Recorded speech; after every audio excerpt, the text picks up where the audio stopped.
Now, to kick off HRI's annual general meeting, we have two guest speakers lined up. I'd like to introduce our first speaker, Philippe Dunsky of Dunsky Energy and Climate Advisor. Philippe has been a friend of HRI for a long time. More recently, HRI commissioned a study by the Dunsky Energy and Climate Advisors titled Driving Ground Force Heat Pump Adoption. The report shows how heat pump technology can significantly reduce the cost of electrification. Philippe's 30-year career has been dedicated to a single mission, accelerating the transition to a clean, low-carbon energy future. His firm has advised governments, utilities, and businesses across North America on strategic to decarbonize energy systems through large-scale deployment of more energy-efficient buildings and equipment, zero-emission vehicles, and renewable energy supply. Dunsky Energy and Climate is behind dozens of large-scale policies and programs, and billions of dollars in investments focused on winning the climate race. Over time, his firm has grown to a team of 40-plus dedicated professionals, passionate engineers, economists, and strategists who punch well above their weight. And with that, I introduce Philippe Dunsky of Dunsky Energy and Climate Advisor. Philippe, please turn on your mic and video. All right, hi there. Can you, I don't know if I can ask, can you hear me? We can, thanks. Fantastic. All right, well, thank you. I'm just gonna start my own little timer here. Look, thank you so much, first of all, for inviting me to this day and to this conversation that you're having within the industry. I am going to see if I can share my screen. Bear with me a second here. And all right, now I'll ask for one last bit of feedback here. Can you see my screen? We sure can, thank you. All right, fantastic. Okay, well, yeah, so again, thank you so much. Really appreciate the invitation here and really appreciate the work that HRA Canada has been doing in terms of what is, to my mind, certainly, and I think there's a pretty broad consensus, one of the biggest challenges, economic challenges, environmental challenges, societal challenges that this country has faced in the past century, and that is succeeding in the clean energy transition. For those of you who don't know us, just in a very brief nutshell, we're a Canadian firm, team of about 40, I think we're now 43 people who focus on nothing but the clean energy transition. We help our clients. Our clients are largely governments and utilities across Canada and across the US. And we help them figure out how to navigate this energy transition that we're in the midst of, both in buildings, in renewables, and in mobility as well.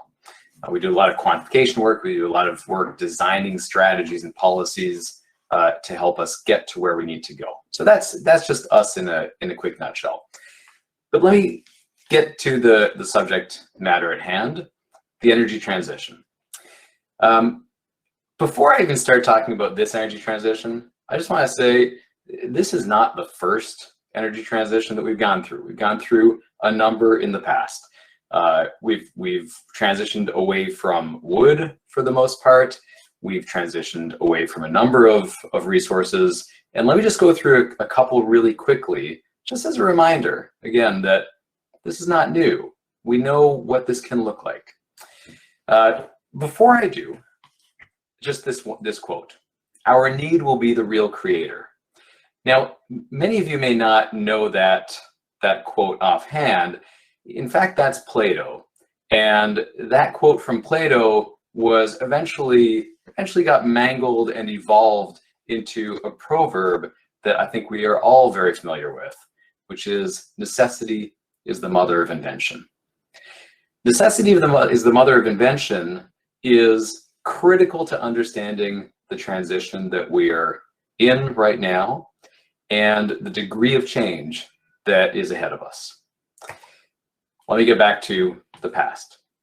I've talked about transition before. This is one example here.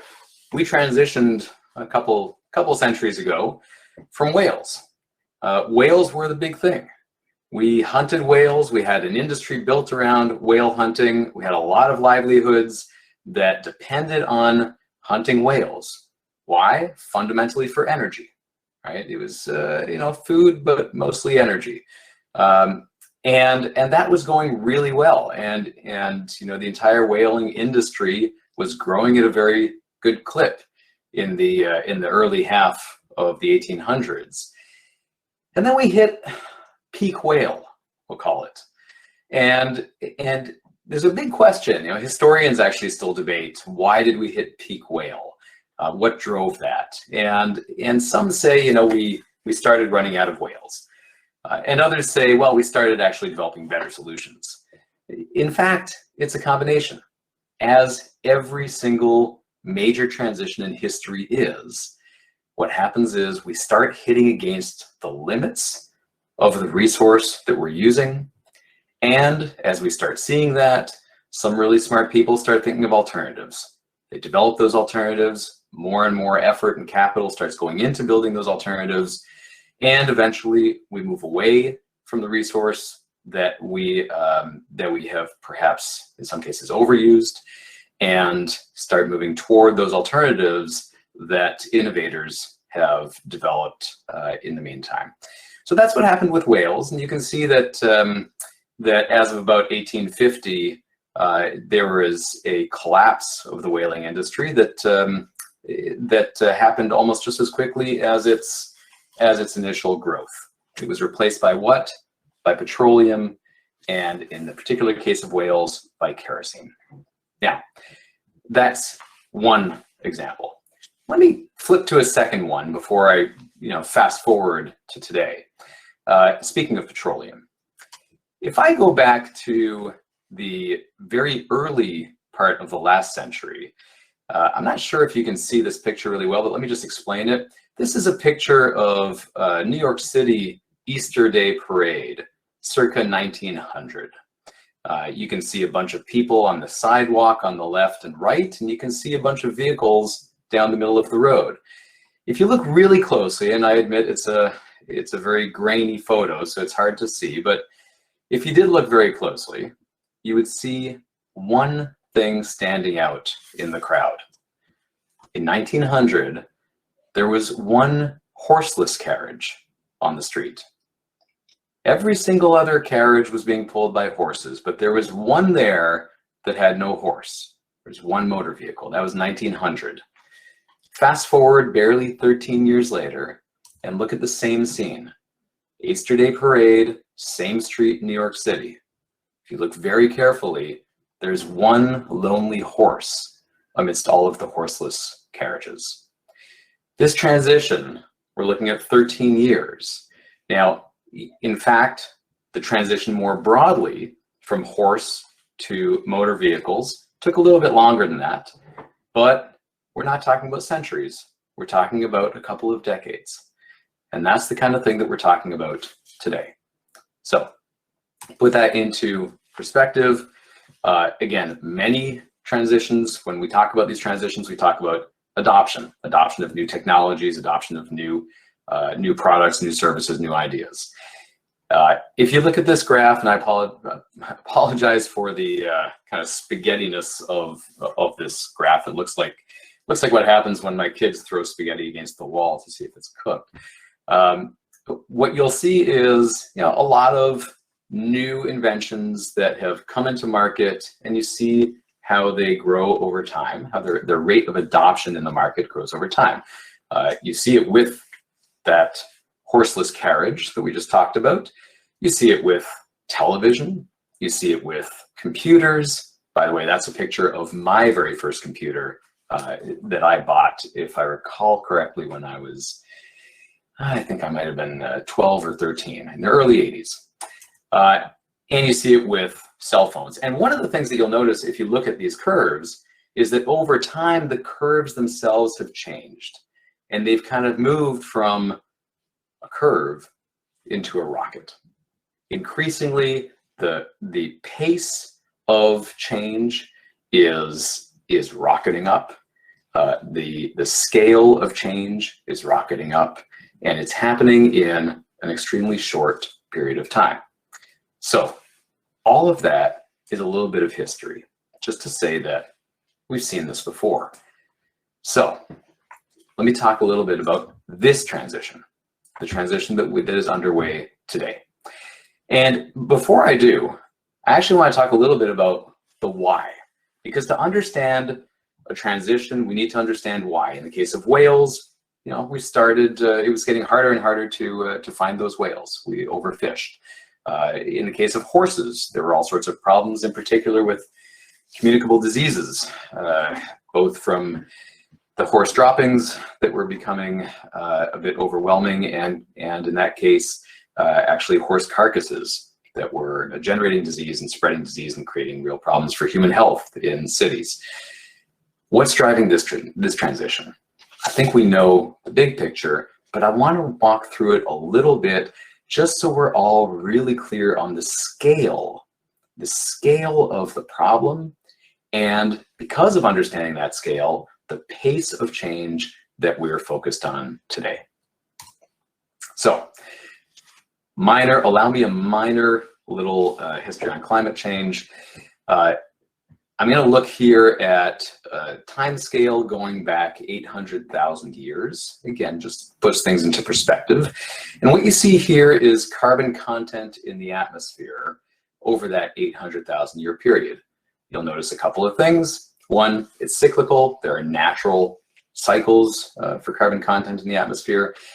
And the other is that throughout those 800,000 years, and in fact, we now know it's over 1 million years, carbon content has never exceeded 300 parts per million in all of that time. I stopped this graph at the very beginning of the Industrial Revolution. Now, in the red or deep orange, you have temperature. And you might notice something about the fluctuating temperature over that same period. It's pretty correlated with carbon. So, that being said, let me put the time scale into perspective here. Homo sapiens have been around for the last couple 100,000 years. The last ice age ended about 20,000 years ago. And so as you can see, you know, after the last ice age, both carbon content and temperature increased. And that turned out to be a fantastic thing for us. They increased over a time. That time was over something just a little bit over 10,000 years.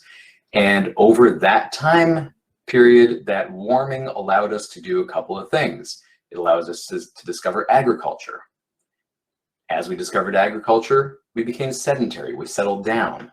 We started building communities, building economies, and the rest, as they say, is history. This little red sliver of time is actually what we call modern civilization. This is the moment at which we became sedentary up until today. So that's the slice, right? Modern civilization is that slice of time in this 800,000 year history. Now, I said before, I cheated a little bit. The dot at the very end there is CO2 content in the atmosphere up until the beginning of the Industrial Revolution. Now, this is actually where it is today. As of last month, we were at 419 parts per million in the atmosphere. Now take a look at that. Dramatically higher than anything the Earth has seen in at least 1 million years. 419 parts per million, we're starting to see the effects of it. We had it this summer. This summer we had wildfires everywhere. If you look at this chart here, this is the California's wildfires over time, and you can see the scale and the pace of change. The gray fires represent all of the acreage that California lost to fires in the 68 years before the year 2000. The blue, everything that California lost to wildfires in the first 2 decades of this century. The orange and red, everything that California has lost to wildfires in the past year and 2/3, in 2 summers.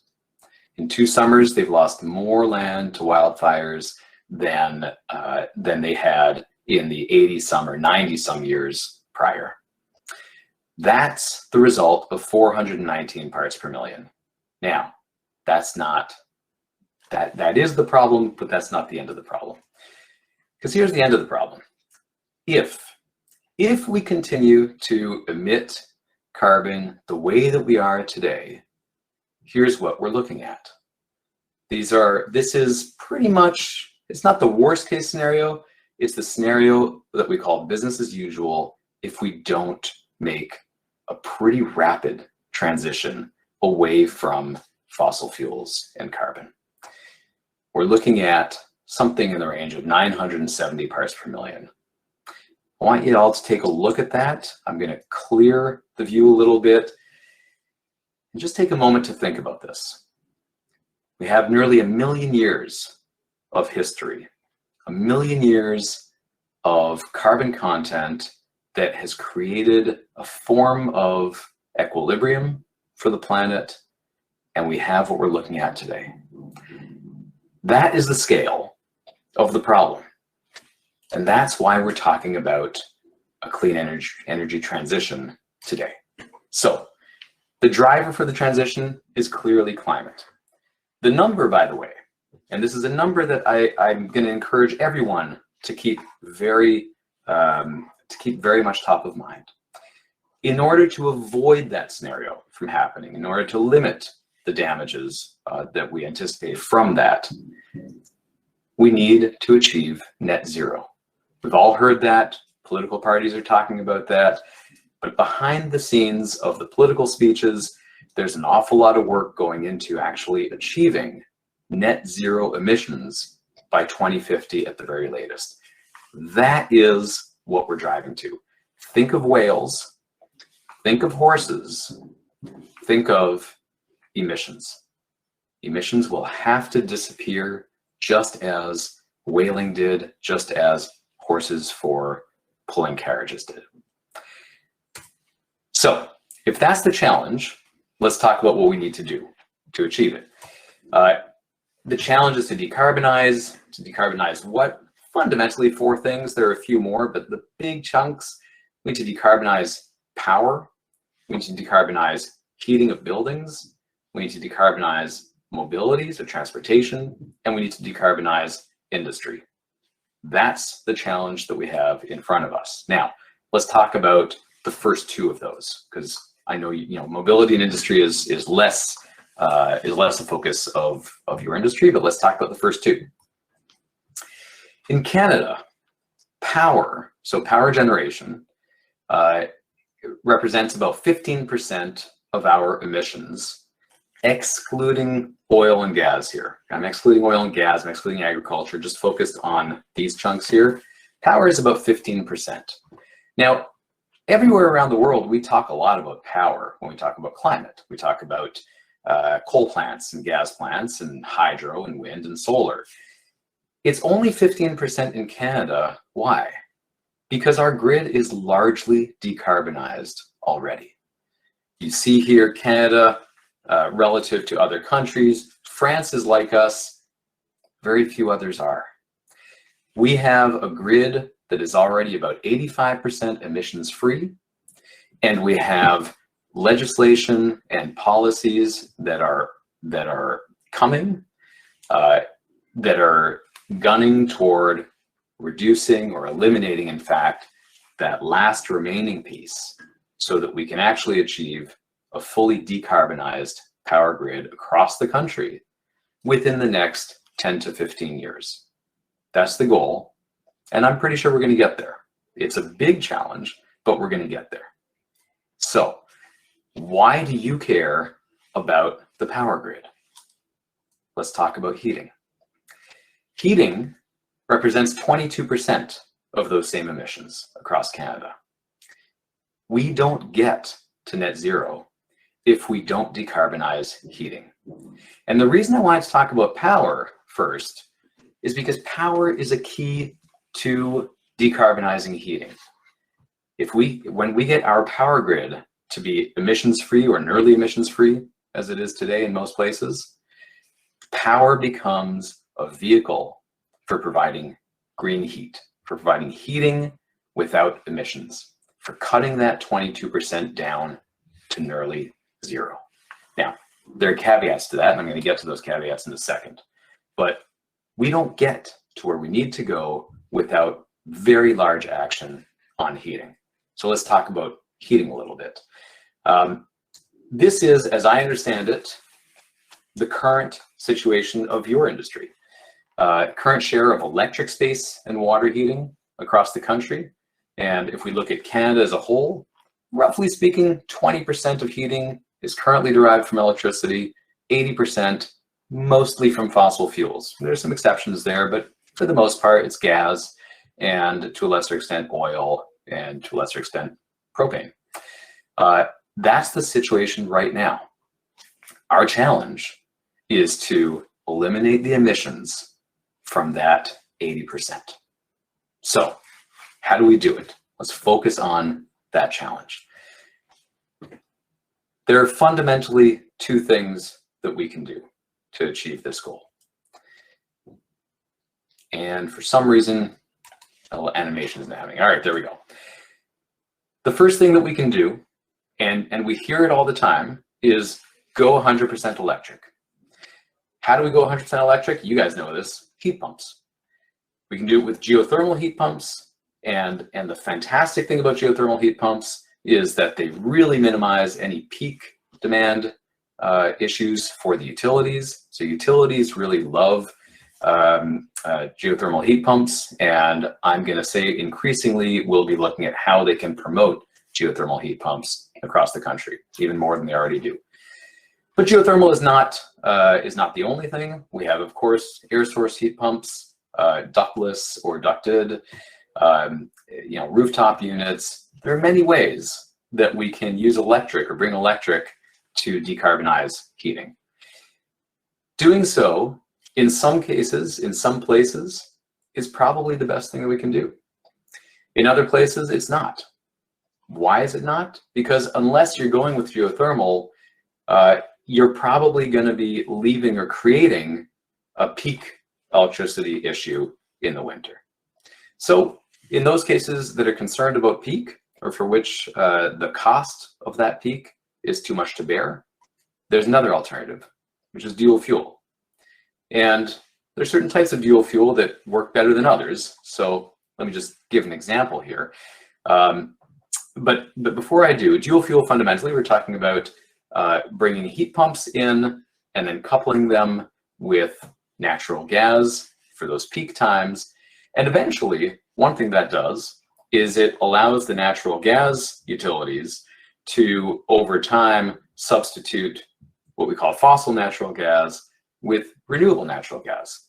So it actually enables the greening or the decarbonizing of the gas grid at the same time. Both of these are options.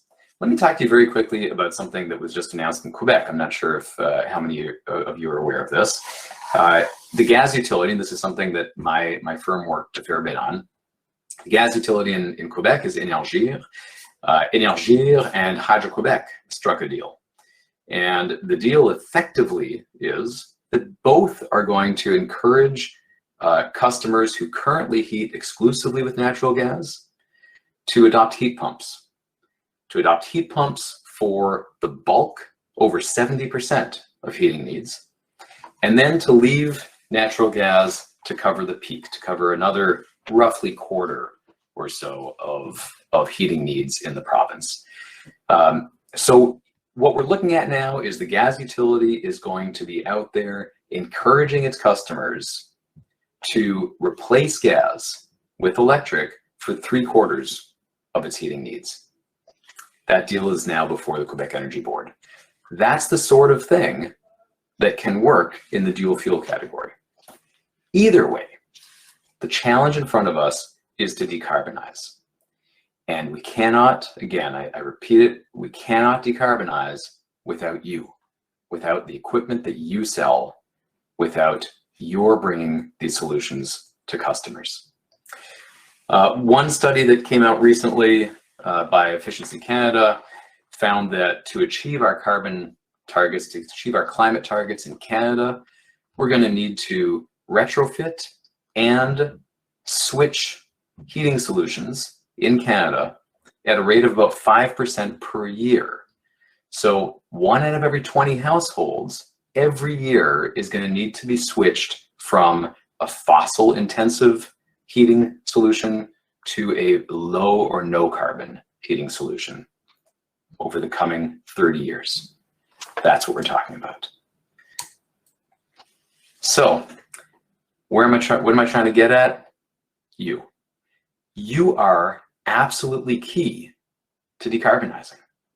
We simply cannot achieve the climate goals that our country has, and those are part of a broader global effort. We cannot achieve it without you. We need you. You are a key, you hold the key to a very large chunk of the solution to climate change. So with that, and I'm going to end on this, some thoughts about what you can do. First, help your customers to choose right. And I know I'm going to get in trouble for saying that because you already do that. And I know you already do that. But let me give you an example. There are a couple of things that I think that the HVAC industry can do to help consumers even more than you already do. One, take into account the rising cost of carbon. If a customer buys a carbon intensive heating solution today, let's say just replaces a gas furnace with another gas furnace, what are we talking about? We're talking about a price point that we know today that is going to rise significantly, dramatically over the coming decade. Why? Because we have a carbon tax that we know is scheduled to increase from $30 or $40 today up to $170 by the end of the decade. So up to $170 within the lifetime of that equipment. Customers need to know that. They need to understand the impacts that's going to have on them, on their heating bills over time. If they don't, we're not serving them well. You know that. The other thing that we can do to serve our customers right is to get all of the training that we need to be able to talk about the alternatives. The easiest thing to do for me as a consumer, if I have a gas furnace, is to replace it with another gas furnace. Where you come in is you can help me to understand the changing economics of, let's say, heat pumps, the evolving options, and you can show me an array of solutions that not only help me in the long run, but help the country, help Canada achieve our goals. Second thing you can do is position yourselves. And by position yourselves, I mean within this energy transition. Because think again about that 5% per year growth rate. Increasingly, as we go forward, arrangements like the one that Énergir and Hydro-Québec have just come to are going to spread.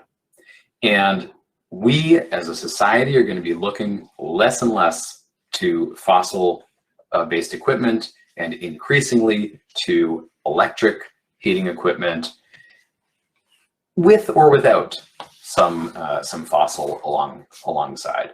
So positioning yourself for that, ensuring that you have the right equipment, that you have the right the access to the best, most efficient heat pump equipment, I think is an important thing. Quite frankly, when we talk about geothermal, as I said before, that's going to be an increasingly larger part of the solution. I would definitely encourage companies that are not currently offering geothermal to offer it and to partner with whoever you need to partner with to get there. Third, make it your business. And when I say it, I don't just mean heat pumps. Let's think larger. What we need to do to achieve the goals, what we need to do to achieve our carbon targets doesn't just start and stop with heat pumps. When we think of homes, we're going to have to retrofit homes significantly at almost an equal pace as we do switching out heating equipment. So I cannot imagine a better placed organization than one that supplies all of the heating equipment and heating solutions to customers, to also simultaneously be able to offer envelope, be able to offer insulation services to those same customers. That is a growing market opportunity. It's one that a few companies have begun to really figure out, and I would encourage more of it. And finally, last thing, and this isn't for you individually, but for you as an association, support government and support utilities, because both governments and utilities will be expending extraordinary effort over the coming years to help customers move from fossil-intensive heating to carbon-free or lower carbon heating solutions. But they can't do it alone. They don't understand the industry the way you do. They don't understand the dynamics the way you do.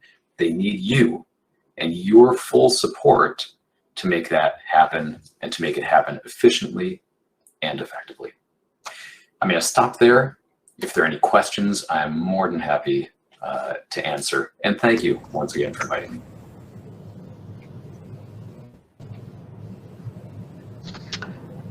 Thanks, Philippe, for that thought-provoking and inspiring message. I'm looking for, I don't see a lot of questions at the moment. If people have questions, please remember to submit your questions through the Engage tab at the top of your video screen. But Philippe, I have a couple of questions. You might not be surprised. Sure. Clearly, business as usual is not really an option for our industry. I think that's part of your message. And the good news is that our industry has the technology and the know-how to move forward. You mentioned the 5% change per year required, the reduction or the conversion rate. Where are we now? I've heard, I think it was the AEE in the US, I heard from them talking about a 3% improvement on an annual basis was necessary to meet our targets. That maybe not direct correlations, but where are we now? And what's the consequence of every year that we're behind on that 5%? Can you comment on that? Yeah, sure. So just quickly, I suspect the 3% that you're referring to is efficiency improvements alone. And I'm sorry, there's a lot of feedback, right? Okay, is that better? Yeah, there are a couple of things that we need to do. One is we do need to ramp up the rate of energy efficiency improvements to about 3% per year. Right now, we're at about 1%. And that obviously needs to change. It needs to change quickly. Again, a lot of effort happening, and a lot of discussion and effort happening at the utility level, at the provincial government level, and at the federal government level to try to raise that and get it closer to that 3% mark. But that is just the efficiency side of it. The other side of it being actually replacing emissions intensive equipment with low emissions equipment. That also needs to ramp up very significantly. I don't know where we're at right now in terms of the rate of change from one type of equipment to another, but I'm pretty sure it's not at anywhere near the rate that we need to get to.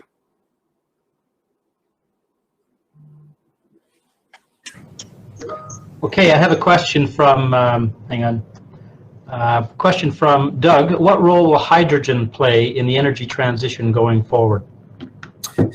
Yeah, thanks. That's a really good and important question. I'll tell you I'll share my perspective on it. I think that hydrogen has a very important role to play in some very important niches.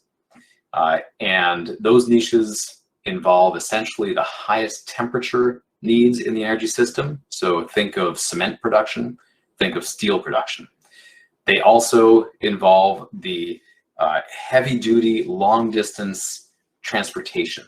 So not necessarily talking about trucks here, but if you think of aviation, long distance and even medium distance aviation, if you think of long distance shipping, I think we're going to be seeing a real need for hydrogen there. Coming right back down to this discussion here, the jury's still out a little bit, but I would be very surprised if there was a significant role for hydrogen in heating. Quite frankly, it's a very costly process. It's a very inefficient process. We lose a lot of energy converting from original energy into hydrogen and then back out. And that step is just in the heating domain, probably not necessary, probably far too costly. So let's save the precious or the high cost and valuable hydrogen for those areas that really do need it, and that's not going to be heating for the most part. Thanks, Philippe. I have a question from David. How do we increase our electricity generation capability in the dramatic fashion that's required to replace fossil fuels? And I would add an additional point to that. What do you say to people who have argued it can't be done cost effectively or sustainably? We can't get to the electricity capacity we need to support an entirely 100% electricity based heating system. So I guess there are two-part answer to this. Interestingly enough, as soon as we're done here, I actually have a meeting with the board of directors of a Canadian utility that is thinking about exactly this. It is a big challenge, but it's actually one of the easier ones in the big scheme of things. So let me just give a little bit of historical perspective. Think of hydro power for a second. First hydro dam was built in 1878. Over the 132 following years, so over the next 130 odd years, the world added about 850,000 megawatts of hydro. 850,000 megawatts over that 130-year period. Why do I say that? Because in the last 13 years, so in 1/10 that time, the world has now added over 1.8 million megawatts of wind and solar. Wind and solar are now both cheaper than new hydro. Wind and solar, and they're not going to do it alone. But wind and solar are taking over the equation, and the rate of growth of wind and solar leaves me very little concern about our ability to effectively squeeze out the remaining 15% of our power system and then grow to meet new demand. That is happening today. If we look at the coming 2 years, we're expecting somewhere in the range of 300 to 500,000 megawatts of new wind and solar to come on worldwide every year. That's the kind of scale that we're talking about. So I'm not too worried about that. It's a complex problem, but I'm not too worried about it. The other part of the answer, though, is we need to, as we talk about electrifying or cleaning heating, we need to do it right. We need to do it efficiently. And that's why I was talking earlier about the need to actually retrofit homes to reduce those heating needs so that what we're heating is actually efficient in the first place. That's also why sometimes we talk about geothermal and the benefits that geothermal might have over, let's say, air source heat pumps. I think they're both fantastic. But the beauty of geothermal is you avoid increasing the peak demand needs for electric utilities. And that is their number one challenge as they think of an electrifying economy. So, two sides to the coin there. More efficiency, more electric, that can happen, and we can meet the demand on the supply side. Okay, thank you, Philippe. You know what? The questions are streaming in, actually, but we're not going to be able to take the questions because we don't have time. So sorry to those who are asking questions and won't get an answer today. We will actually record those questions and try to get an answer from Philippe if he's willing to maybe do a little bit of follow-up. We can send some email responses, that sort of thing. And, we might just prevail on Philippe to do a return engagement to kind of dive into some of these issues a little more deeply at some point in the near future. So, but we do have to move on because our program, we have a lot more left in our day. So thanks again, Philippe. That was inspiring. I think it's the message is bang on for our members. It's something we need to be thinking about very carefully. And it's great that we presented it in a very positive way where it's all about opportunity for our industry. This is not a threat. This is really about opportunity. Absolutely. Thank you again. It's my pleasure now to introduce our next speaker.